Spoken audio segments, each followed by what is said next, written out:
Здравствуйте. Hello and welcome to the Russian language classroom. Before moving on to the topics that we are going to learn today, let us have a quick recap of some of the topics that we have learned in the previous lesson. As I have already explained the accusative case of singular nouns in the previous lesson, that accusative case of nouns is used to answer the interrogative words что and кого. Что denotes the inanimate nouns and kavo denotes animate nouns. So, whenever the question has the interrogative word kavo, then we are supposed to answer it with animate nouns. For example, kavo vi vidjeli v parke. Kavo vi vidjeli v parke. Who did you see in the park? So, here the question is kavo. So, we are supposed to answer using animate nouns. So, here the answer I have written here is v parke ya vidjel brata и сестру. As you can see, brat, which is in the nominative case, has become brata and sestra has become sestru. So, these are the changes that we do with masculine animate nouns brat and feminine noun sestra. A changes to u and hard consonant we add a, which is a hard vowel after a hard consonant masculine noun.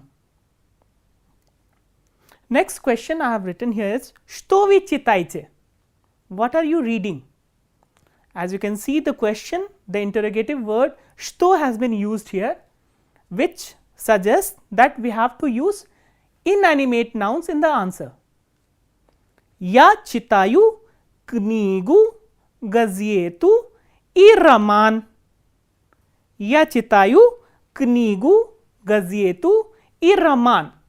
So, I am reading книгу. So, книга has become книгу. Газета has become газету. Both are a ending feminine gender noun. So, what happens with a ending feminine gender nouns in the accusative case? A changes to u. So, gazeta has become gazetu and kniga has become knigu. And here Raman. Raman, as you can see, it is a masculine gender inanimate noun with a hard consonant ending. So, inanimate hard consonant ending nouns do not change in the accusative case. So, let us repeat it once again. Accusative case is used to answer the questions with the interrogative word что and кого. When the question has что, then we are supposed to use inanimate nouns, and if the question is кого, we are supposed to use animate nouns, and there are some changes we are going to make with the nouns in the animate as well as in the inanimate. So, this is all about the revision part. Let us move on to the first topic today.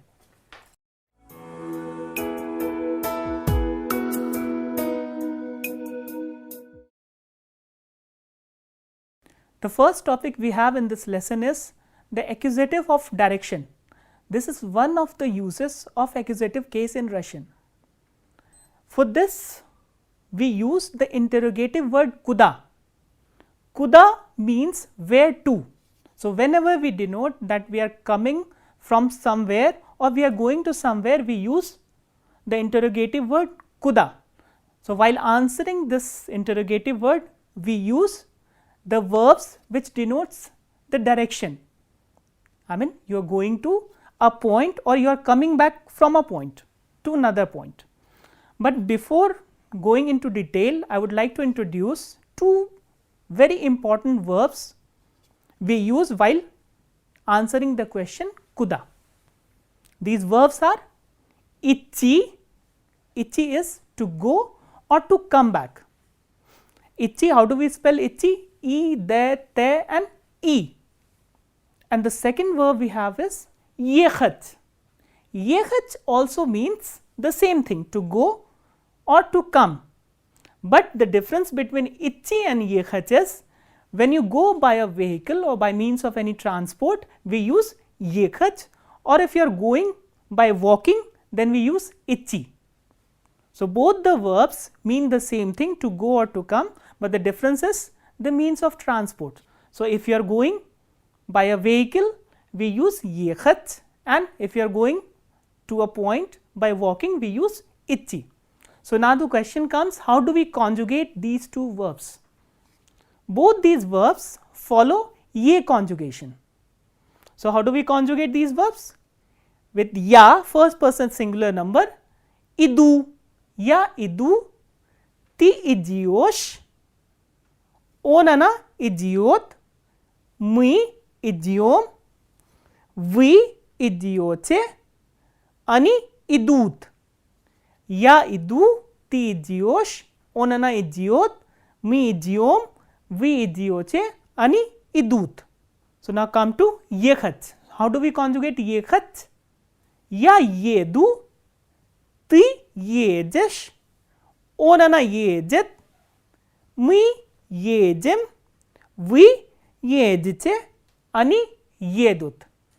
Ya idu for ichi, ya yedu for yekhat. Ti idiosh, ichi, yejesh, yekhat. Onana idiot for ichi, onana yejit for yekhat. Mi idiom, mi yedim. Vi idiote, vi yedite. Ani idut, ani yedut. So, this is about the conjugation of the verbs ichi and yekhat.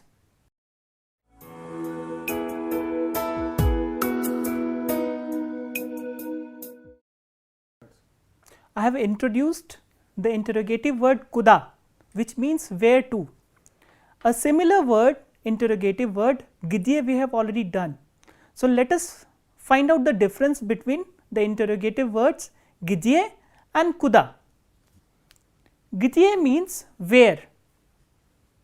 Where, when we answer to this question gidye, we denote the location of a noun, where the noun or where the subject is situated. Whereas, when we answer the questions with interrogative word kuda, we denote where the subject is directed towards. So, where the subject is moving towards. So, this is the difference between gidye and kuda. Let us learn some examples where you can find the difference between kuda and gidye. The first question that I have written here, gidye vasha mama. It is an interrogative question, interrogative sentence with the interrogative word gidye. So, where is your mother? So, if the question is gidye, then we answer this question with the location of the subject, which is mama. So, where is mother? Parke.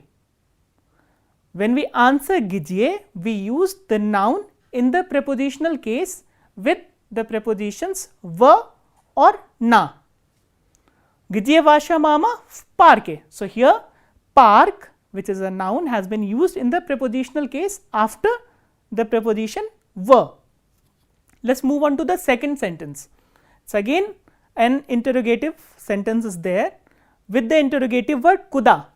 Kuda idiot vasha mama. So, where your mother is going. So, where your mother is going. So, when we answer the interrogative word kuda, we denote where the subject is moving towards. So, where the subject is going to, and the answer is park, va park. So, here noun that we have used, which is park, is in the accusative case and with the preposition va. So, when we answer the questions with interrogative word kuda, we use the prepositions va or na as we have done in the prepositional case and the noun in the accusative case. Whereas, when we answer the interrogative word gidye, we use the noun in the prepositional case with the prepositions va or na. Let us move on to the next example. Gidye na khojatsa Universität. Nachoditsa we have done. Nachoditsa is to be situated at or to be located at. Где находится университет? Where the university is located.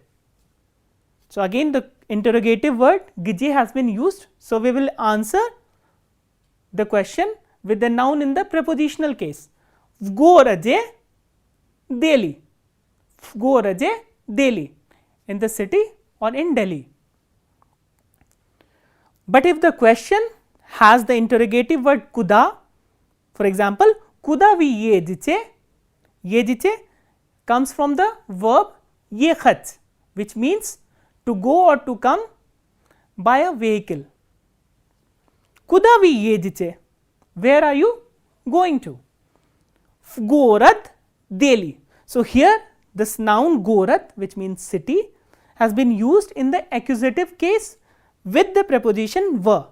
So when the interrogative word куда is used in an interrogative sentence, we answer the question with a noun in the accusative case with the prepositions в or на, whereas if the interrogative word где is used in an interrogative sentence, we answer using the noun in the prepositional case with prepositions в or на. So this is the difference between где and куда.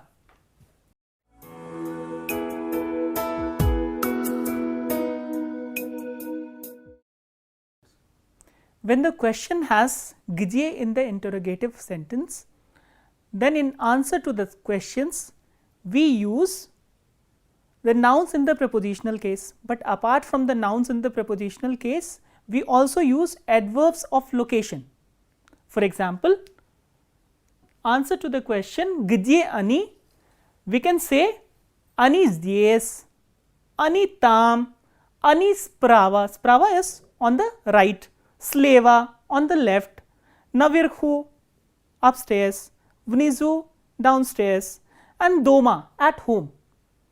So apart from the nouns in the prepositional case with the prepositions в and на, there are adverbs of place or location which are used to answer the questions with где. Similarly, when the interrogative sentence has куда, the interrogative word куда, then we answer these questions using the adverbs of direction. For example, здесь becomes сюда. Сюда is here. Куда они идут? Where they are going to. Сюда, they are coming here. Туда, they are going there. Направо, направо is towards the right. Налево, towards the left. Наверх, upwards. Вниз, downwards. And домой, to their house or home. So these are the counterpart of these adverbs of place. So здесь is an adverb of place, whereas сюда is the adverb of direction. Там is an adverb of place, туда is an adverb of direction. Справа adverb of place, направо adverb of direction. Слева place, налево direction. Наверху place, наверх direction. Внизу place, вниз direction. Дома place, домой direction. So you have to keep this thing also in mind that whenever the question is куда or где, how do we answer them using the adverbs of location or adverbs of direction.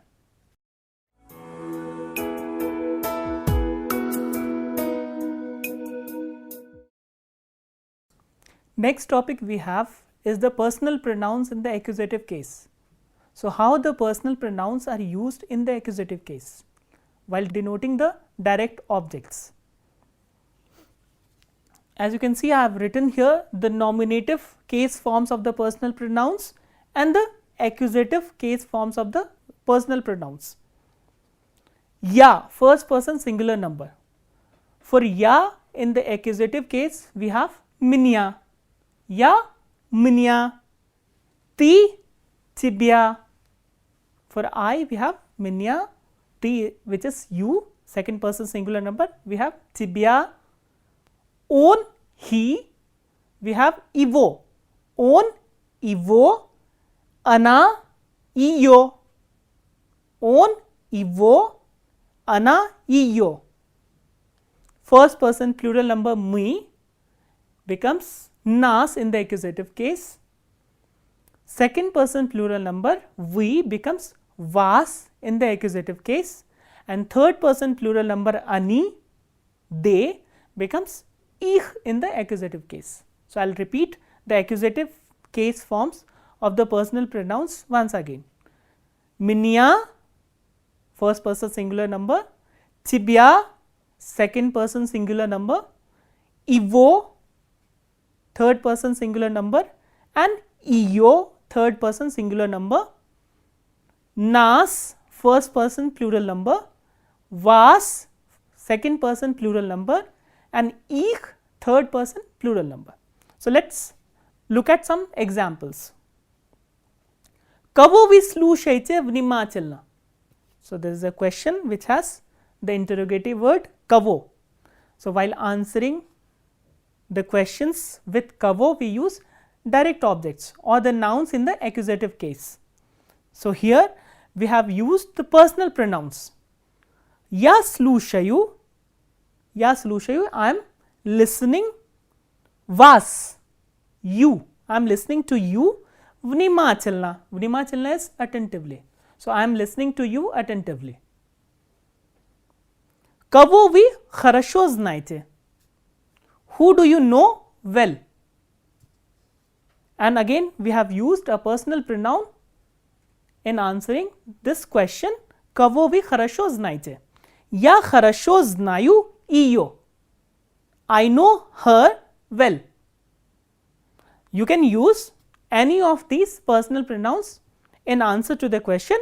Кого вы хорошо знаете? Я хорошо знаю тебя. Я хорошо знаю его. Я хорошо знаю ее.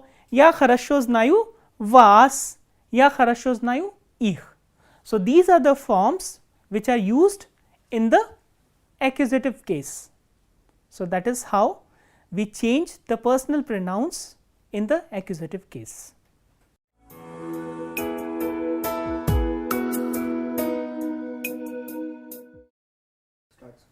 Now, we will look at two verbs, moch and umiet.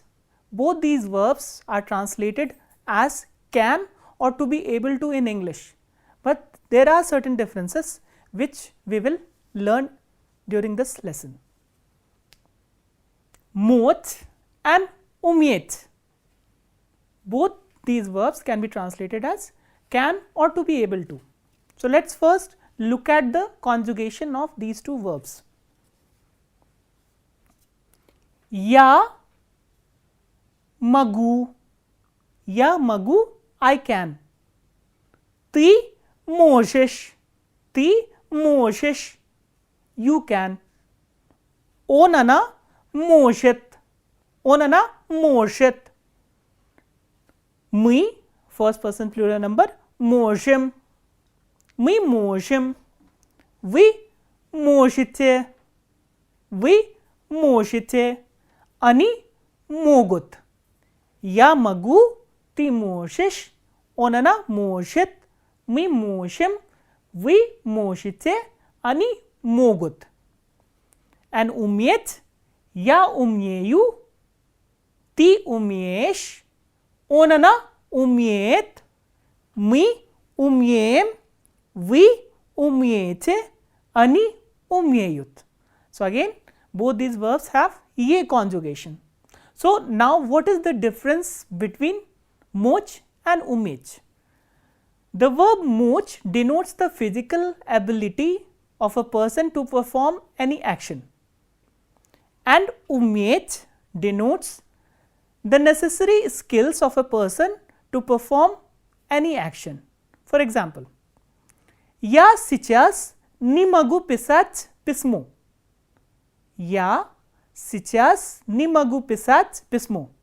Now I cannot write a letter. So here I have used moch, so which denotes the physical ability of a person to write or to perform any action. Let us take another example.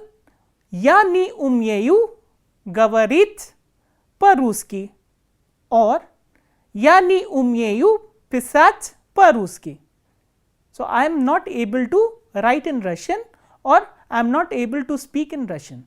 So here I am talking about the ability or the necessary skills of a person, of the subject, to perform the action which is to speak or to write. So in the first verb I am talking about the physical ability. Maybe this person knows how to write a letter, but now maybe because of some problem he is not able to write a letter. But when we use umiet, it certainly denotes that the person does not have the necessary skills to perform the action. So this is the difference between moch and umiet. Let us have a look at their conjugation once again. Я могу, я умею. Ты можешь, ты умеешь.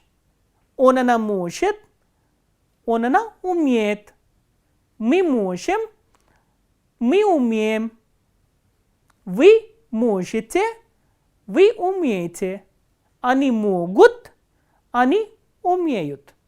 And the past tense forms of moch is mok, magla, maglo and magli. Mok, magla, maglo and magli. And umiet, umiel, umiela, umiela with o ending and umieli. So this is about these two verbs, moch and umiet.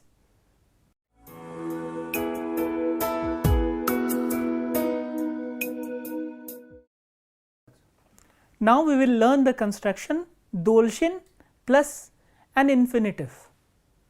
The word dolshin means must, and it is followed by an infinitive form of a verb. And this dolshin, the word dolshin, agrees with the subject in gender and number. Let us look at some examples. On dolshin работать. As you can see, after dolshin we have used an infinitive form of a verb работать. What is работать? Is to work. On dolshin работать. He must work. Она должна заниматься больше. Она должна заниматься больше. Больше is more. She must study more. As you can see here, Ana is the subject, which is third person and feminine gender personal pronoun. Since it is a feminine gender personal pronoun, we are not using dolshin, we are using dalshna. So dolshin stands for masculine subjects and dalshna for feminine subjects. She must study more. Заниматься is to study. Next example is мы должны слушать эту песню. Мы должны слушать эту песню. Here the subject is first person plural number. So it is not singular, it is plural. That is why we are not using either of these forms. We are using the plural form of dolshin, which is должны. Мы должны слушать эту песню. We must listen to this song. Pesnya is song. And here also you can see that pesnya has become pesnyu and eta has become etu. Why? Because they are denoting the direct object. And we have already learnt that direct objects are denoted in the accusative case. So they are used in the accusative case. And in the accusative case, ya ending feminine gender nouns changes into you. So pesnya has become pesnyu and a changes to u. So eta has become etu. Мы должны слушать эту песню. We must listen to this song. The word dolshin can also be used in the past tense. with the help of the verb быть. Быть is to be. So, when we use the past tense of the verb быть, this должен can also be used in the past tense. For example, он должен был работать. So, here we are using the past tense of the verb быть, which is был with masculine. So, он должен был работать. Она должна была заниматься больше. So, here since the subject is feminine gender, we are using была, which is the feminine past tense of быть. So, он должен был работать. Она должна была заниматься больше. So, this is about the construction должен plus infinitive.